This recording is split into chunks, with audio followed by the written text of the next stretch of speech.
Welcome back to my channel. কেমন আছো তোমরা সবাই? প্রায় এক যুগ পরে একটা ব্লগ ভিডিও নিয়ে পোস্ট করলাম। তোমার আসলে কোথাও গেলে ভালো করে ওই রকম ভিডিওটা করা, তাই কিন্তু আর কোনো ব্লগও বানানো হয় না আর পোস্টও করা হয় না।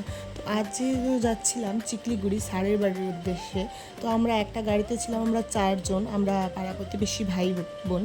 তো একটা কুরকুরি থেকে আমরা চারজন পাঁচজন ভাগ করে খাচ্ছি, আর যেই বোনটা আমাদের কুরকুরি দিচ্ছে সেই বোনটাই আরেকটা ভাইয়ের থেকে নিয়েছে কুরকুরিটা, মানে ও দিয়েছে, ফ্রেন্ড হয়।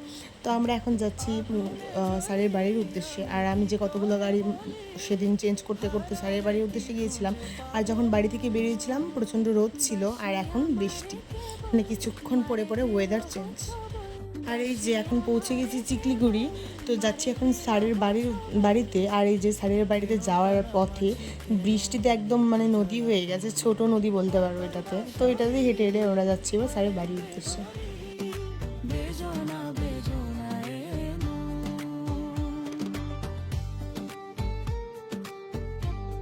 পৌঁছে গেছি স্যারের বাড়িতে। আমার ব্লগে হয়তো অনেক আগেই দেখেছো স্যারকে সবাই যারা। আর আজকে কিন্তু 11 ব্যাচের ক্লাস ডেমনস্ট্রেশন ছিল, আর সেখানে কিন্তু আমরা গিয়েছিলাম। আর এখানে মডেলের প্রচণ্ড ঠান্ডা লাগছে, তাই শাড়ি দিয়েই চাদর বানিয়ে গায়ে দিয়ে দিচ্ছে। আর এই যে এখানে একটা বেস মেকআপও হয়ে গেছে, আই মেকআপও হয়ে গেছে, তার কিছুক্ষণ পরে কিন্তু হচ্ছিলো হেয়ার স্টাইল। আর এই যে এখানে সবাই দাঁড়িয়ে দাঁড়িয়ে হেয়ার স্টাইল দেখছিল। আর যেহেতু রাজাদা পিছনে ছিল তাই কিন্তু চেয়ারের উপরে দাঁড়িয়েছিল। যে আজকে লুকটা করেছে জাস্ট ওয়াও হয়েছে, মানে সামন থেকে দেখে আমরা তো একদম ফিদা হয়ে গেছি। ফোন থেকে কেমন লাগছে তোমরা সেটাও জানিও। এই যে এখন এটা হচ্ছে ফাইনাল লুক। আর স্যারের 11 ব্যাচের স্টুডেন্টগুলো খুব এখানে সাজুগুজু করছিল, কেউ মাস্কারা লাগাচ্ছিল, কেউ লিপস্টিক লাগাচ্ছিল, কেউ গ্লস লাগাচ্ছিল। তো সেই সময় আমি একটু ভিডিও নিয়ে নিয়েছিলাম লুকিয়ে লুকিয়ে। আর এখানে হচ্ছে শ্যুট, আর এখানে সবাই বসে বসে শ্যুট করছে। আর এই যে মডেল এখানে এক্সপ্রেশন দিচ্ছে। তার কিছুক্ষণ পরে কিন্তু আমি বেরিয়ে পড়েছিলাম, আমি আর রাজাদা বেরিয়ে পড়েছিলাম। আর এখানে রাজাদা আমাকে বলছিল গাড়ি পেলেই কিন্তু চলে যাস, আমি যাব আসলে মামার বাড়ি, তার জন্য কিন্তু রাজাদা আমাকে ভালো করে বুঝিয়ে দিচ্ছিল যে চলে যাস গাড়ি পেলেই।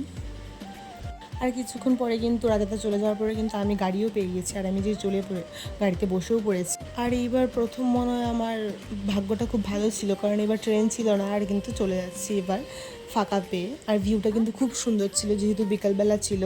আর সেই ভিউ দেখতে দেখতে কিন্তু আমি চলে যাচ্ছি এবার বারোবিশার উদ্দেশ্যে। পৌঁছে গেছি বারোবিশা, আর এবার হলো গাড়ির অপেক্ষা।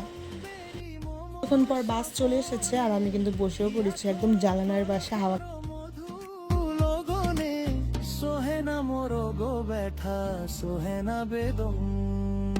আর এই যে এটা হচ্ছে পাগলাহাট মন্দির, কে কে এসেছো জানিও। আর যেহেতু সন্ধ্যা হয়ে গিয়েছিলো তাই কিন্তু গাড়ি একদম ফাঁকা ছিল।